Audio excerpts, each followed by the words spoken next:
St. Carlo played video games, right? Yeah, I was told he played Halo, which I used to play big time.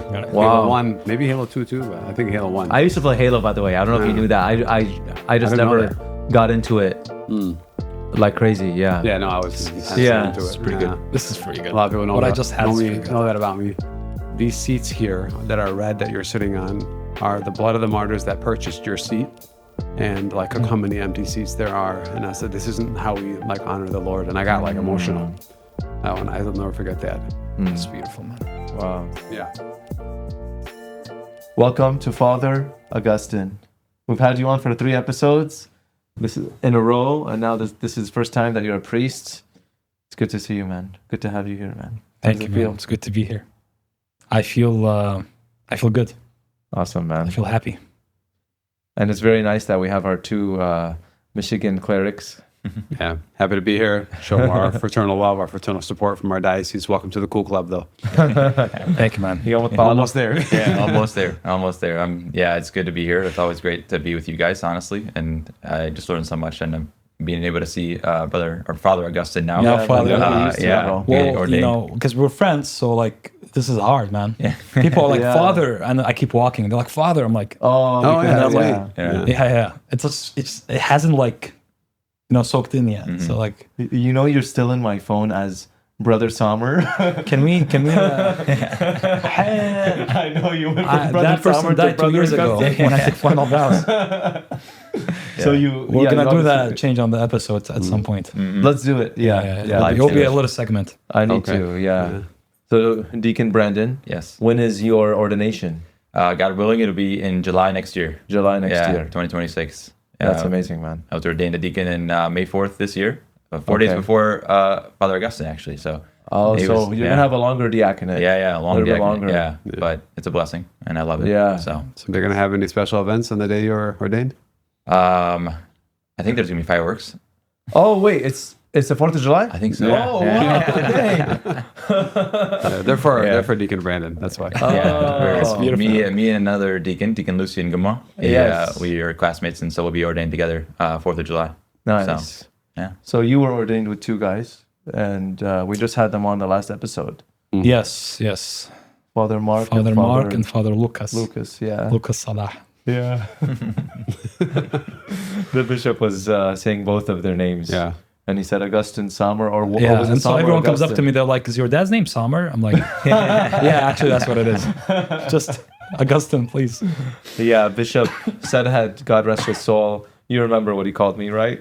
Oh, no, I don't remember. Shimon Simon. Shimon, that's funny. Yeah. Shimon Simon. Yeah. And then Father Enkidu was just Enkidu. Yeah. But yeah. That's cool, man. So this is just a couple days. The day that this episode is released is going to be about a week and a half after your ordination. This is just literally 3 days. So you did mass this morning, right? Yeah. So you did your second mass. Second already. mass, yeah. And your first one was also at St. John's, right? Yeah, So you've done exactly. 2 daily masses in Chaldean, right? Yeah, exactly. Yeah. I haven't done the English ones yet. And the first one that I did, Father Nkei was with me on the altar. Okay, but now this was your first time being This alone. is my first time being alone. Oh. Yeah.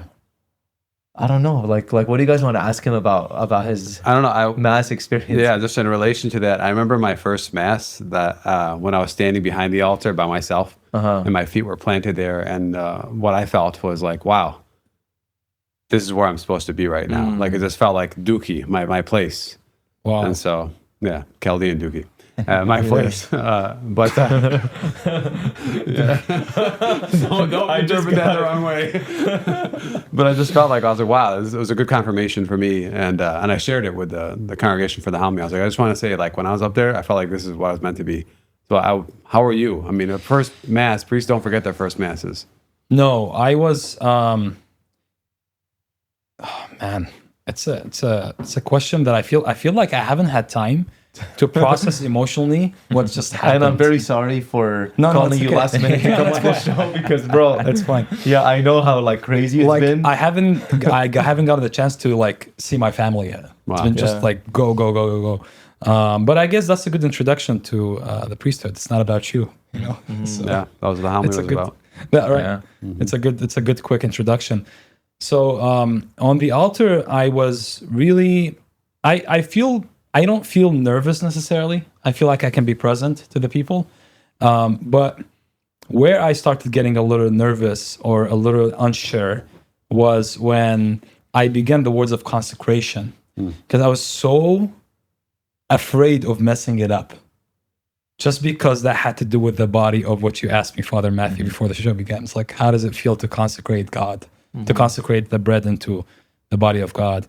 That was the only moment of fear for me, where I was like, I have to get this right. I have to get this right, you know? So certain moments like this in the Mass where you feel like you don't want to mess up. But otherwise, it's amazing. Yeah, because if you say, this is my blood accidentally over the body, my body, then yes. it doesn't count. Or the narrative, like when I was practicing, I was switching some words around. I was like, why am I doing that? Yeah. Why am I doing that? Yeah. So I think one of the beautiful things that I was able to witness, at least, is knowing you for a couple years now, and even when I had the privilege of serving as a deacon for Father Joseph Nanoshi and Father Ishak's priestly ordination, and I had a similar feeling, especially when you were giving your first Mass and at your ordination, just being able to witness the grace of God being poured into the man.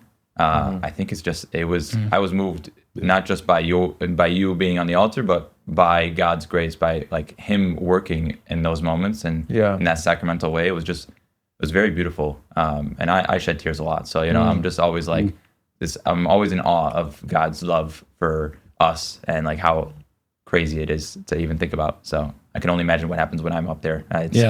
I will be in tears. Yeah. So. it's really transformative. Yeah. It's real. Yeah, I remember actually, you guys weren't there, but yesterday, and you weren't there because you were doing Mass, but yesterday we had our priest meeting. You were at the meeting, but the Mass before the meeting, our priests were gathered with our bishop, and our bishop, Bishop Emmanuel, asked Father Fadi, one of the new priests of our eparchy, to give us a reflection during his homily, during the Mass homily. And it was an amazing reflection, and I'm still thinking about it because he spoke about just something that we know, that I know very well, but I don't think about this as often as I should, which is the fact that a priest has to be conformed to Christ, because the work of the priest is primarily giving people the grace of Jesus Christ, which is a divine thing. And we sometimes try to act with our own, with our own power. A lot of the time we try to fix things, we try to do things right, we try to handle a lot of things on our own. But the thing is, the priesthood is about conforming to Jesus Christ. Yeah. And that's the main thing. In my prayer, share with you some personal prayer, there's even times where I'll find myself trying to figure things out or get this task done, and then Jesus will redirect me to say, like, are you allowing me to just love you? So that I can encounter Him, so that I can share Him instead of just doing things that are about Him. But just allowing Him to form me by allowing me to encounter Him is like the essence of the spiritual life of that love, that encounter with His love. So sometimes it's also that encounter with His love frees you from the constraints of your own capacities and your own fears and your own limitations. Because in a similar way, when I'm praying in adoration and I know the gospel for that week, and I'm looking at it and I'm like, let me just reflect on this some more. If I reflect on it in a prayerful way where I'm presenting myself to the Lord and I'm making myself accessible to Him, that gives life to my soul, and God infuses a lot of joy and love through that gospel to preach to others, and a lot of grace. But if I mechanically try to orchestrate it, or if I spend my time in adoration more concerned about what I'm going to say in the sermon than I am about my Lord who's in front of me, then I've just made that my idol. And of course it's going to frustrate me. But the interesting thing is that many times I feel very inspired in adoration, very much touched in adoration, and yet I'll go up to preach, and it's like all the things that I wanted to say, I can't say. All the things that I experience, I can't communicate. And I feel like even in those moments, the Lord is saying, detach from your self-image. This is not about you. Don't lean into that space too much. Trust in me, even if it's uncomfortable. Yeah. That's at least been my short 2-day experience. Yeah. That's amazing. So thank God. It's 2 days longer than me. Father Simon, how do you prepare a homily? How do I prepare a homily? So when you were talking about that, I was actually thinking about it, because I pray about my homilies more than I, think and take notes on them. So usually in the beginning of the week during my holy hour, I'll read the gospel passage and I will just really try to pray about it and do kind of a Lectio Divina where I, go deep into the story as deep as I can and really try to allow the Lord to speak to me through the Bible verse. And I really try my best to get something out of it for myself and to learn something for myself. Yeah. And then I eventually try to, as the week goes by, I just think of ways to apply this to the people, It's beautiful. So that's kind of what I do. I don't, in the beginning, I would take a lot of notes in my homilies, for my homilies, but now I don't really. And, it's like a lot of guys take notes and they write their sermons out. Everybody has their own way of doing it. For me, I like to really rely on the Holy Spirit. But it's not that I don't prepare, like I really prepare and I really pray about it. And I pray about it more than like I said, write out things. And then it just goes from there, You ever written a homily or prepared one and then you sat down in the sanctuary and in that moment you're just like, oh no, I know the Holy Spirit's telling me to switch the script, and it has happened in a whole couple other times. direction. Yeah. Yep. What about you guys? I've preached like 10 homilies, I think, in my entire life. Yeah. So I don't know if I'm the best person to answer this question. Yeah. Similar to you, I read the gospel at the beginning of the week. Yeah. And then the main question, not the only question that I ask, is like, what do you want from me from this gospel? Mm-hmm. And I'm not the same person I was last year. So oftentimes Jesus will tell me something different. And very frequently I'll talk about what affects me in the gospel, because if it's not good enough for me, why is it good enough? And I want to give you something that's not good enough for me. Yeah. I want to give you something less. Exactly. And, but not always the case that I go in that direction. But I want to be convicted and converted. And so when I talk about it, I can mean it more. Yeah. I'm more passionate. I feel like what I'm talking about. Yeah. Yeah. We had a professor in seminary, and we had 2 classes for homiletics, to how to preach a homily, how to really deliver a homily. And one of the things that always stuck with me when he said is that the best homily that you can preach to the people is the one that you can preach to yourself. And Love so that, yeah. a lot of the times that, like I said, I've only preached like 10 Sunday homilies, nothing insane. Deacon Brandon's a good preacher. I've heard Thank it. you. I like his.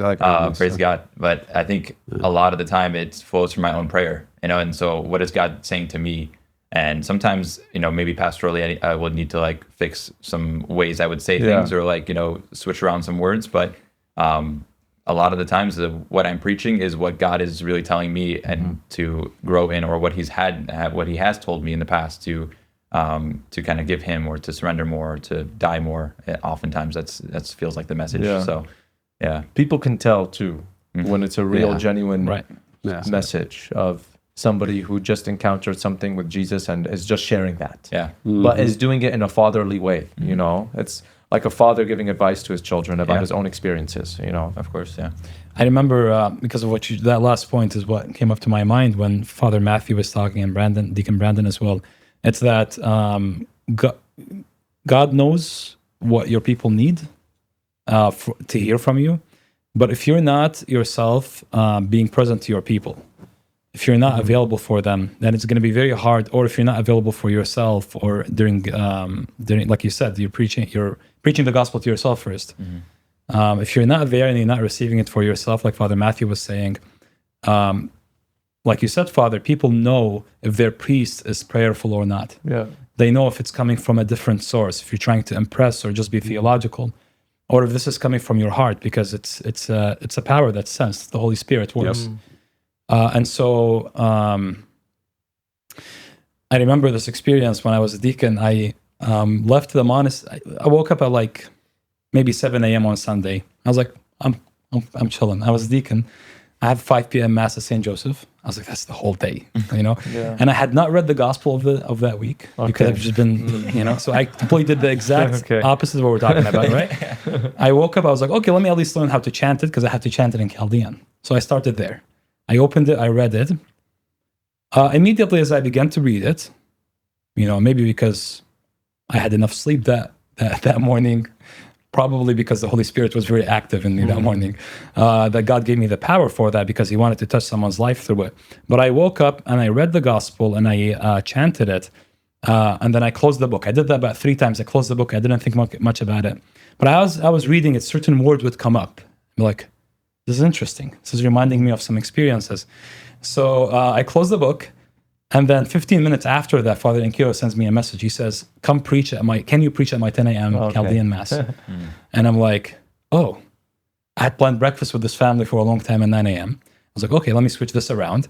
But I think that's not my character most of the time. I'm a lot more rigid in myself and I need to work on that. But that's like, when I responded to the grace of God, when I called that family, I said, hey, let's move it to lunch. When I was easygoing with the grace of God and obedience, I can't believe what God has did through me, which, you know, it's... I actually heard about that homily. It's amazing. It was amazing. And I don't even, because, you know, when you ask me, like, what did you prepare? What did you think about? Or what, like, I have most of it, like, I remember a few bullet points, but that's it. Yeah. But the rest of it was really God communicating himself and his heart through me. I went to the sacristy to change at like 9:30. The mass is at 10. I still hadn't written anything down.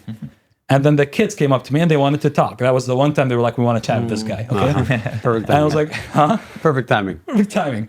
And so in the spirit of that morning of kind of encountering my fears by being docile, by being obedient, by being present to others, I was present to them. At 47, I said, guys, sorry, I have to go by St. Jude and write. And I wrote like 5 bullet points, printed it, went into procession. And, you know, that was probably one of the best homilies I've preached as a deacon. But that's a very interesting dynamic. Yeah. That's amazing, man. Yeah. It's awesome. Yeah. Presence is what... Yeah. My biggest fear before I was a priest was public speaking because of the very great attention to detail that Chaldeans have, every little detail. Yeah. And so it's just super aware that like everyone's going to dissect how I look, how I smile or don't smile. Oh, is Father Matthew in a bad mood today? And I'm like, you know, be concerned with how they're receiving what I'm saying instead of like, what am I saying? Yes. What's the content? Yeah. Is it coming from the heart? Am I in tune with the Lord? But that eventually went away with like just first off practice. Second, the grace of ordination changes that. I don't know if you felt that. Yes, for The sure. grace of my ordination. I'm like, whoa. Yeah. I could preach a little better right now. It's just can't explain it. And then also I said this to my parish, kind of jokingly. I was like, I became like a 70-year-old man who just doesn't care what anybody thinks anymore. And I have to say, You feel so free at say that whatever point. I want. Like if you don't like it, it's not my problem, you know? Yeah.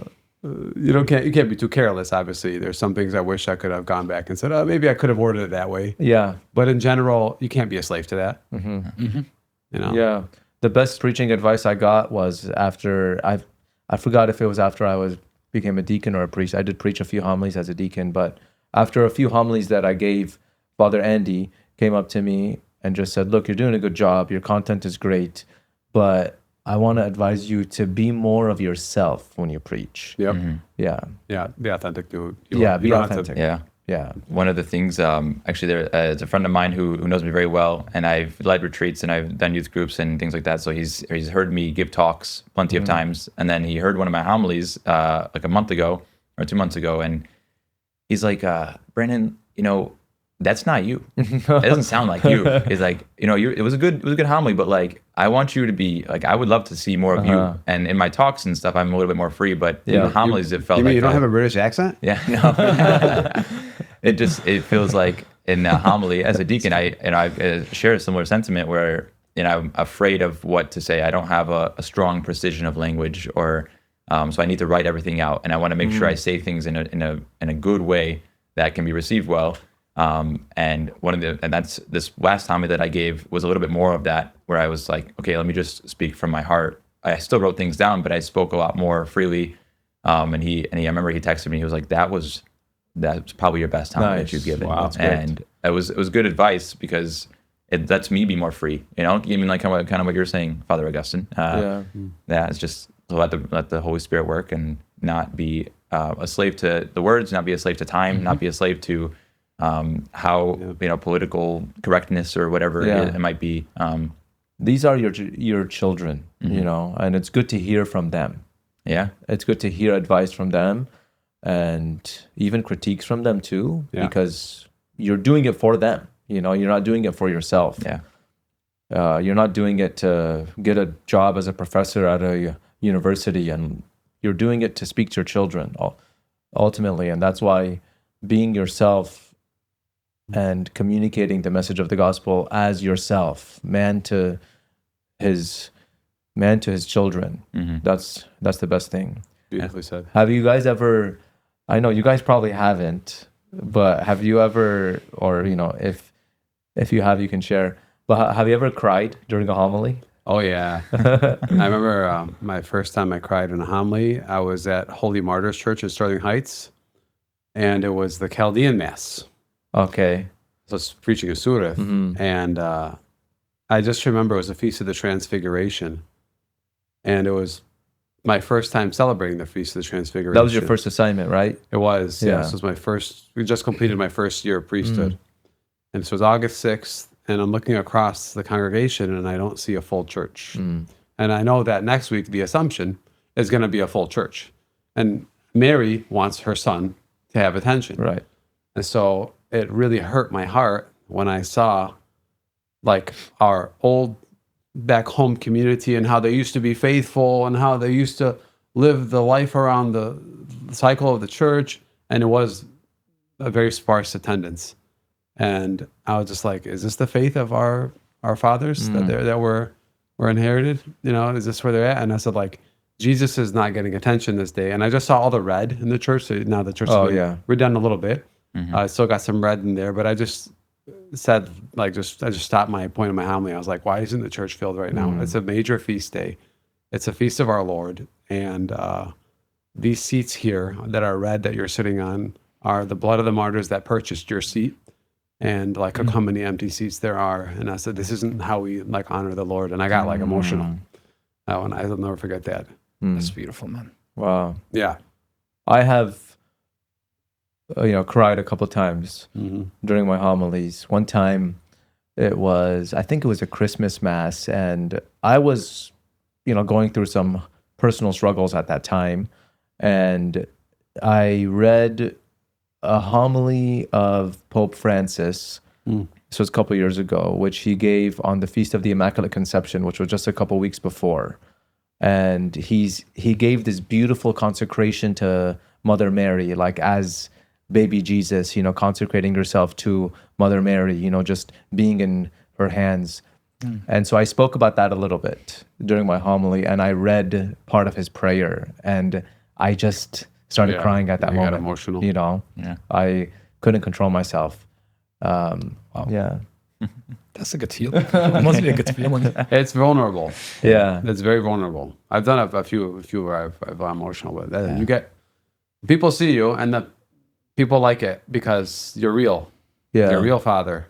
You're not like unrelatable, Yeah. You're human.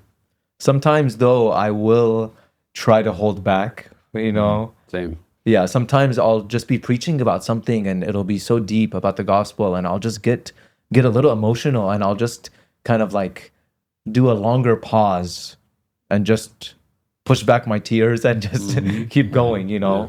So I kind of feel like I don't know, like what's the balance between showing your emotions fully, how much do you do that? How many times did Jesus cry? 3. That was written about. That was notated, right? Yeah.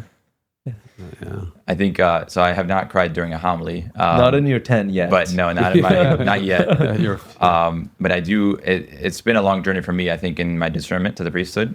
And so when I was ordained a deacon, I had the opportunity to give a thank you speech to just everybody, and be able to kind of like express my gratitude for all the people that are in my life. And I think that, I mean, during my ordination, I was in tears. But even that thank you speech, I didn't want to be in tears because I wanted to be able to get that. And a lot of people have told me, at least, which, I mean, not to like say anything crazy about it, but they were very touched because as I was sharing my thank yous, it was God showing me how many people in my life have affected my vocation and have supported me, and I'm getting emotional even just talking about it, because it's like, you think about it, and there's so many people in my life that have just been in there. I've been in the journey. I've been part of the journey.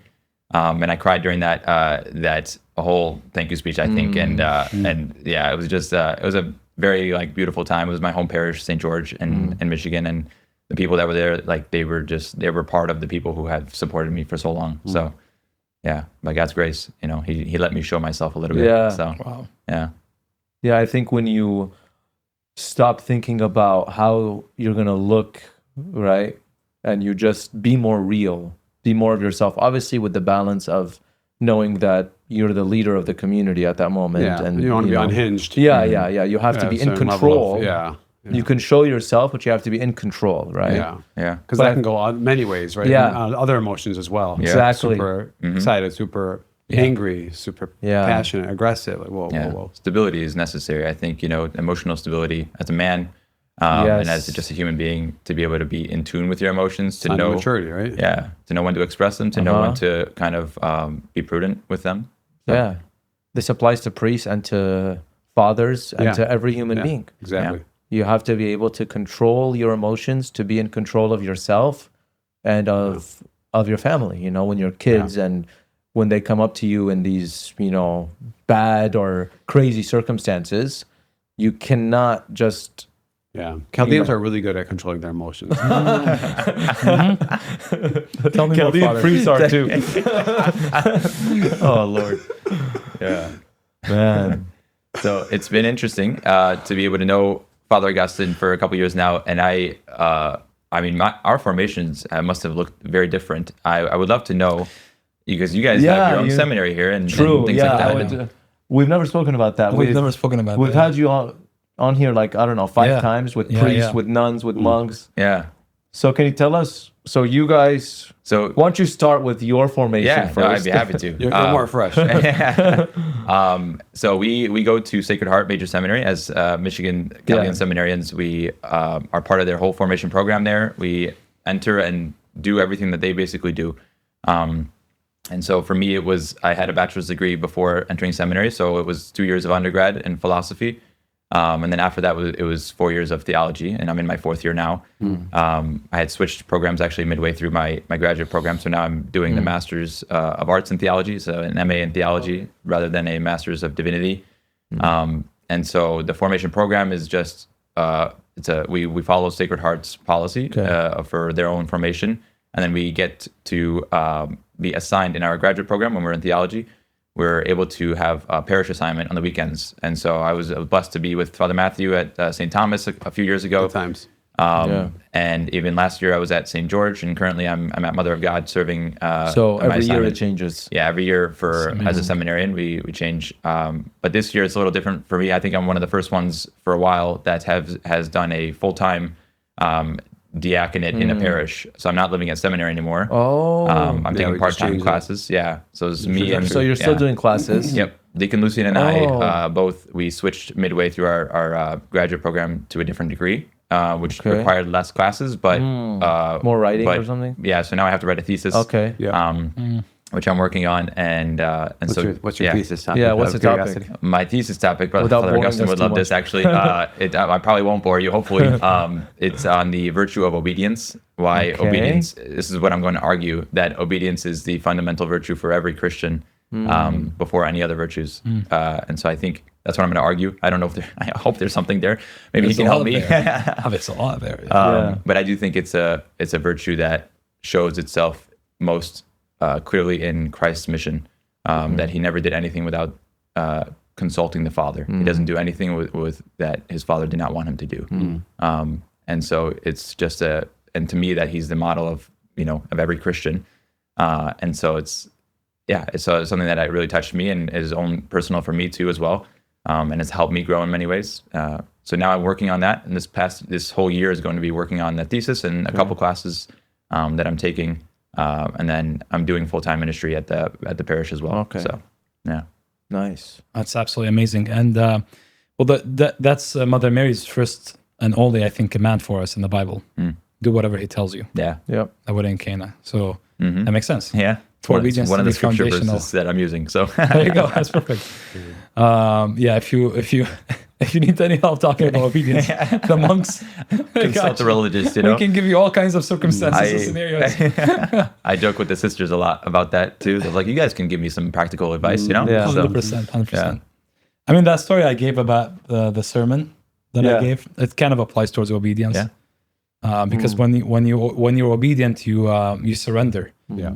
And when you surrender, God can actually work through you because you're no longer getting in your own way. And like we said, we're not depending on ourselves. yeah, So then he can work through your superior to speak to you. What a lot of people don't understand is that it's even if your superior is not, my superior is an amazing man, thank God, Father Nkiro is amazing. But regardless, even if your superior is not the holiest person or not the best intentioned, God can work through him to do it, and he often does. And he tests your obedience through that. yeah. So- Obedience. There's freedom in obedience, which is a crazy concept to understand. But the more obedient you are, the more free you are. Yeah. In Yeah. a way. So One Yeah. thing you mentioned earlier about the homilies and when we're talking about conforming to Christ, you said you feel so much more free when you do that because you don't have to go and be a specific type of person Yeah. or reach a level of perfection. You Yeah. have to be united to Christ, and in a sense, you let Him do that for you. Yeah. And He's the divine Son of God. Like He can do it if you present yourself freely to Him. yeah, I think it's that desire, like that you present yourself. I often see Jesus saying in prayer, "My son, why? Like, who told you to carry this? But I didn't ask you to Okay. carry. Like, why are you carrying this burden on your shoulders and letting it drag you down? Come Let to it go. me. Come to me. Let it go." And obedience allows you to do that because it's a greatest sign that you're no longer depending on yourself and you've surrendered everything to the Lord.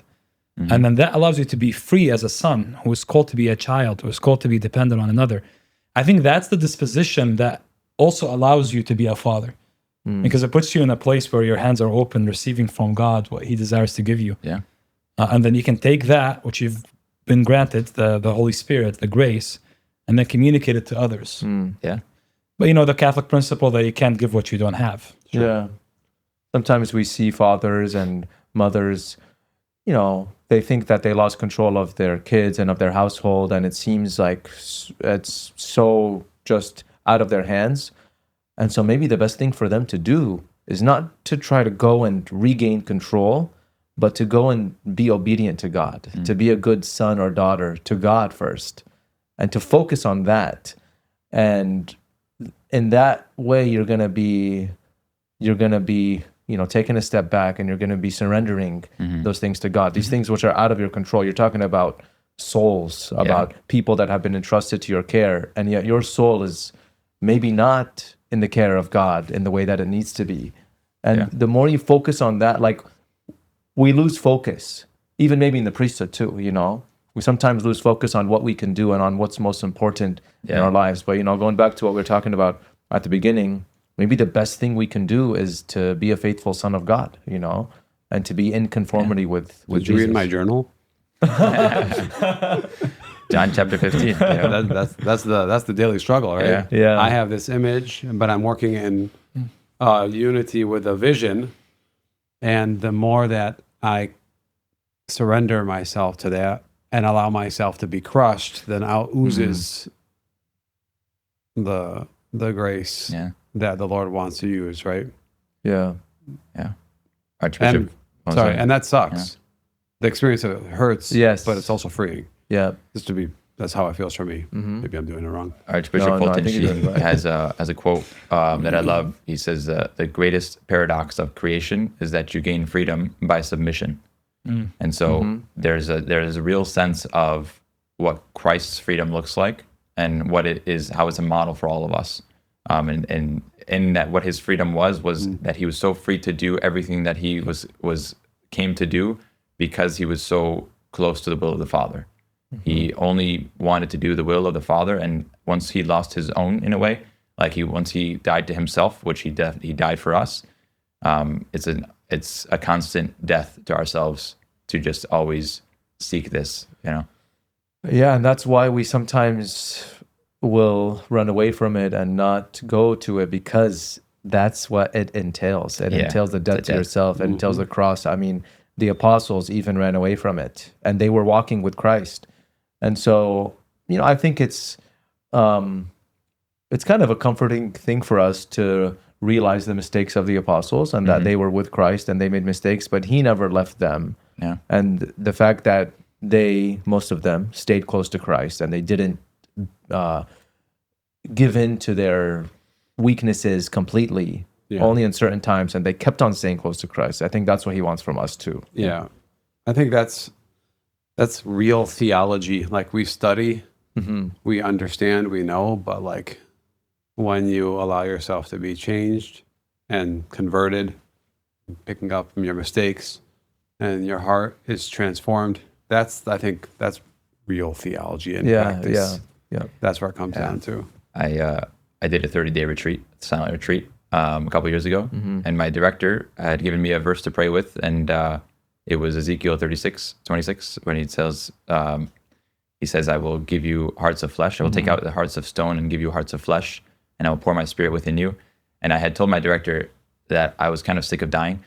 Like, I felt like I just kept getting new hearts, like that God was just like constantly ripping out my heart and like putting a new one in there. And he said something to me that was very beautiful, but very hard to receive, that you're always going to need a new heart. Like, you're always going to need to die. And like sometimes I feel like we die once, or we die twice, or we die 3 times, we die 100 times. And you're like, is this enough, Lord? And he's like, nope, got to keep doing it. And St. Anthony of the Desert said at the end of his life, he died at the age of 106, and he said, at the end of his life, I have yet to begin to be converted. Damn. And here we are. And that was one of the most aesthetic, but that tells you about his spirit. He constantly wants to be a son and wants to be converted. Yeah.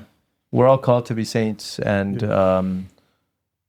you think of somebody like St. Anthony of the Desert, and even what a lot of people think about when it comes to sainthood is that it's only meant for religious and for priests and monks and nuns. But just a week and a half ago, from when the episode is going to be released, we have 2 new saints.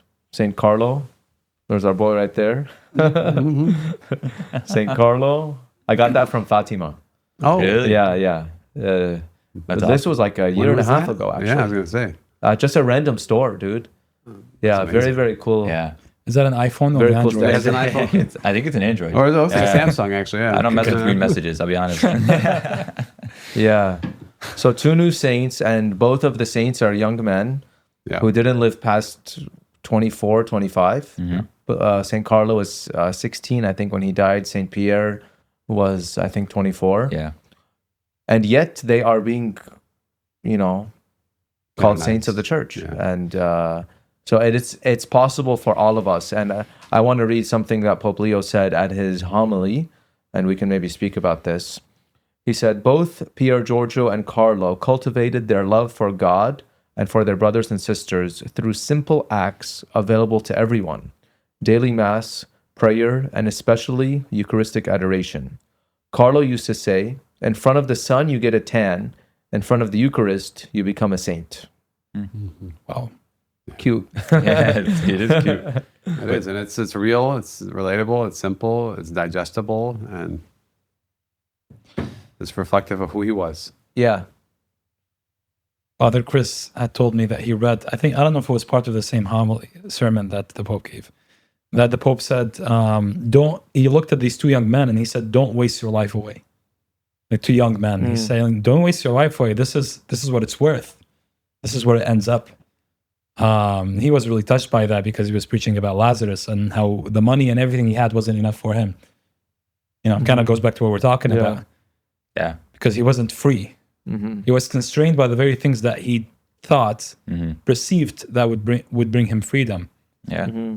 I think it's often a misconception that saints need to be this like these crazy holy people and we need to see them levitating on the earth. I've only seen Father Matthew levitate twice. Supposed to share that. Yeah, sorry.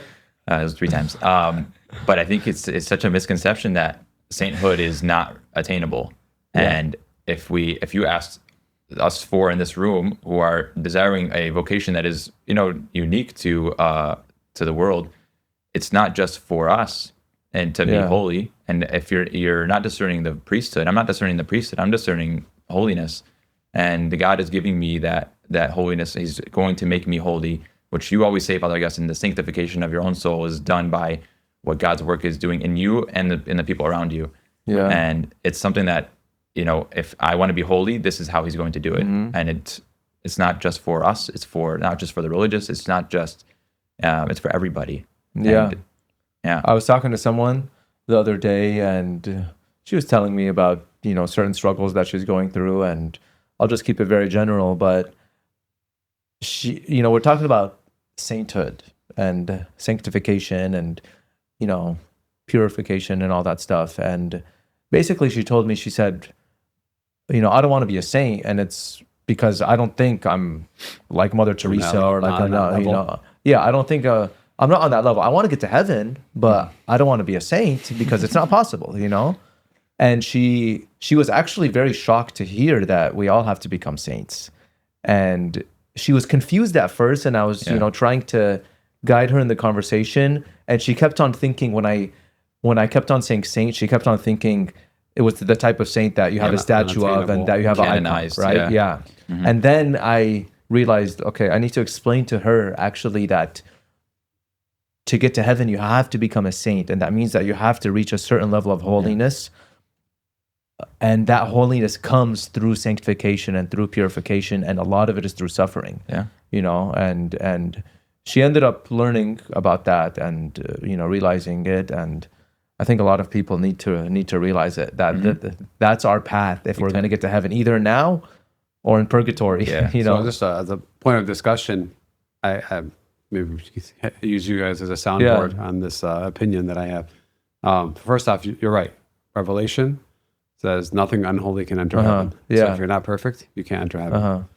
What I tell people, like, the object of the spiritual life is to be in union with the Father, Son, Holy Spirit, right? Complete union with them. That's what I want. And where I'm at right now, with who I am, in my humanity, and my wounds, and my insecurities, and my joys, and my strengths, what I often tell people is, if you give yourself to the Lord with where you're at right now, in sincerity and in surrender, then you're there. It doesn't. You can grow in degree of that, but you're there, and that's it. Don't make it more than that. Love that.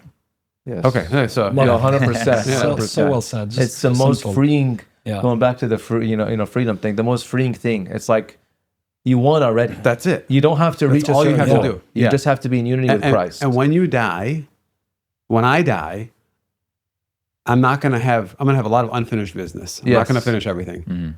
And I just have to give myself to the Lord in trust with where I'm at that time, and surrender.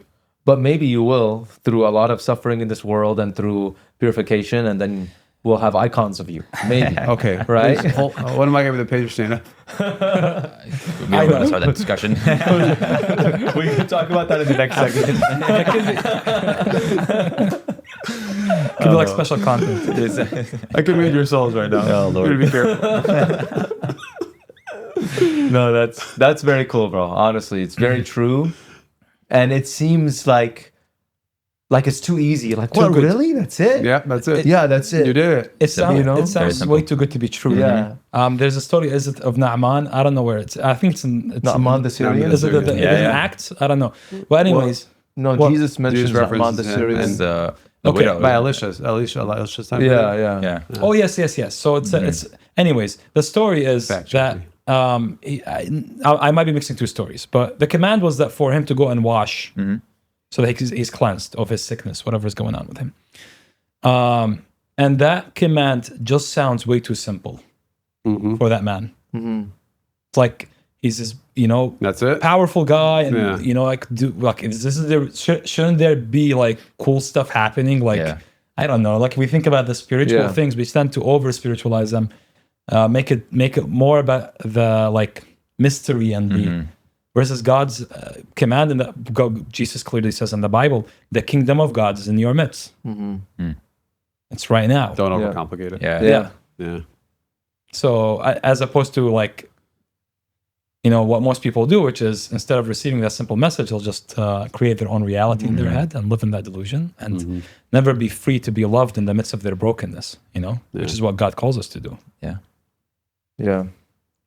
Well, why don't we continue the conversation over some snacks? Hello. Okay. Sounds Hello. great. Let's do it. Hello. Bye. All right. Cool. So we do have a thing. We do have a thing where we talk about like paid content. Stuff that we say off camera. So all I'll say is that we just did some very good paid content that we cannot share, and that's it. Now we're gonna have It was snacks. amazing. Yeah. It was so cool. I wish the people would see it though. Wait, I don't get it. I don't. I don't You get it. really do? No, stuff that we say that we cut out. Oh, Gotcha. Because- Father Chris always talked about like paid content, but the thing is with that, you can't control, people screen recording it and it getting out somehow. Exactly, And then it being yeah. scandalous maybe. But there is some cool stuff. There's know? some cool stuff behind the scenes. So Okay. this was a last minute episode. We didn't even plan to film this week because Yeah. of the busyness of the ordination. So thank you guys so much for being here. Pleasure to be with And you. for that, awesome. we didn't have a Chaldean-owned restaurant that was able to prepare for us. So our dear beloved producer drove all the way to, what's the place called? H Mart. H-Mart? H Mart. Yeah. Where they have like Japanese and I like other- Asian cuisine. Asian cuisine, Yeah. other stuff. Who knows that And about me? So what is this? Can you read Japanese? No, I cannot. I think these are like says that's Lays. I think that's Korean too, by the way. It says Lays. Oh, okay. My Yeah, bad. I don't Lays. want to. I'm pretty sure it's pork. That's Lays. Okay, pork Yeah, it's flavor. pork. We heard. Pork flavor. Okay. Andrew's selling pork. Is this what we're doing? Thank this God is like your for kids X. show. And actually, I know it is. It is. We can try this stuff. There's a couple interesting snacks on the table. Yeah. So pork flavored. Wait, is this like chips. cheers and then we eat? Yeah. Okay. I mean, I guess so. We can do like Kinda a nice big one. ASMR. Mark, Mark. Hello. I'm by. I don't know about you guys. I initially thought Fruit Loops when I tasted that. That was not good. That was I did amazing. not, I man. did not like I that. can taste that. This It's like a is- cereal tone Nope. to it. Yeah. Oh, I love this chips. Honestly, I didn't really see the cereal tone, but when I saw the packaging, I didn't think it was going to be good. But it's actually not that bad, It's pretty good. It's okay. right? I like it. Not It's a fan. Not a fan. Not a fan? Okay. I'll change my mind based on popular opinion. Okay, so who doesn't want the coffee drinks? No coffee. You guys don't want coffee I'll drinks drink it. I'll drink it. I'll Okay. taste it. Yeah. So, Father Matthew, why don't you pick between these? Watermelon kiwi? Let's do it. And you can try the matcha latte, right? That's fine. Yeah. Yeah. And we will try the cafe latte, brown sugar milk tea Bag of latte. coffee. Oh, gotcha. Bag of coffee Over here. Passing over. So you have the milk tea latte there. Yeah, you do the bag. This of is this is a bag of vanilla flavored Americano. okay. But where's the you have hot water in It's there. a bag. No, I have a. It's a bag of coffee. It's liquid in here. What the heck? Father There's, Justin. there's coffee in there? Yeah, There's there's coffee like in- literally coffee in a bag. Wow. Here's the milk tea. Thank you. Let's try it. So what should he be the patron saint of? Video games? No, Video me? game players? Yeah, Smash Did Bros. Saint Carlo played video games, right? Yeah, I was told he played Halo, which I used to play a big time. Got it. Wow. Halo 1, maybe Halo 2 too, but I think Halo 1. I used to play Halo, by the way. I don't know if you Yeah. knew that. I just I didn't know never that. got into it like crazy. Yeah. yeah, no, I was Yeah, into it's it. pretty good. This is pretty good. A lot of people know what that. I just had know, is me, pretty good. know that about me. Halo, huh? So you still play Halo?